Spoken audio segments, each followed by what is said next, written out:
মোহাম্মদ মুস্তাফা সকলে বলি সাল্লাল্লাহু আলাইহি ওয়াসাল্লাম। সম্মানিত উপস্থিতি, আজকে আমার মূল আলোচনা বিষয় হচ্ছে আল্লাহ সুবহানাহু ওয়া তাআলার কাছে নিকটে ইবাদুর রহমানের বান্দা কারা হবে। আমি আপনি যদি দুই তিনটা পয়েন্ট যদি আমাদের মধ্যে গুণ থাকতে পারে, তাহলে আল্লাহ সুবহানাহু ওয়া তাআলার কাছে অতি নিকটে আমরা ইবাদুর রহমানের বান্দা হয়ে যাব। এই প্রসঙ্গে আল্লাহ সুবহানাহু ওয়া তাআলার পবিত্র কালামের শরীফ থেকে সূরাতুল ফুরকানের দুইটা আয়াত তিলাওয়াত করেছি এবং আল্লাহ রাসূল সাল্লাল্লাহু আলাইহি ওয়াসাল্লামের হাদিসের মধ্য থেকে একটা হাদিস প্রেরণ করেছি। এই আয়াত এবং হাদিসকে কেন্দ্র করে আজকের সংক্ষিপ্ত আলোচনা ইতি করব। আমার তৌফিক ইল্লা বিল্লাহ, বাকি চাই আল্লাহর ইচ্ছা।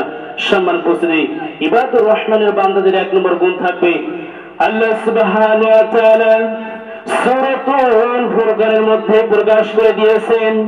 আল্লাহ সুবহানাহু ওয়া তাআলা বলেন, ওয়া ইবাদুর রাহমানিল্লাযীনা ইয়ামশুনা আলাল আরদি হাওনা।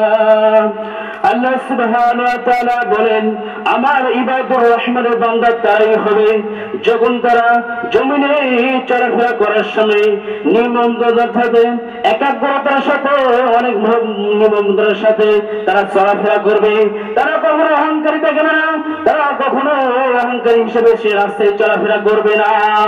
সম্মানিত উপস্থিতি, আল্লাহ সুবহানাহু ওয়া তাআলা বললেন, আমার ইবাদুর রহমানের বান্দা তারাই হবে যখন তারা রাস্তায় চলাফেরা করবে, তারা একাগ্রতার সাথে বিনম্রতার ভাবে তারা রাস্তায় চলাফেরা করবে।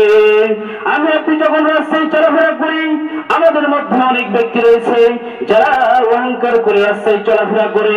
তাদের মধ্যে এমন অহংকারী ভাব থাকে, তারা মনে করে এই রাস্তাটা আমার বাবার, এই রাস্তার মধ্যে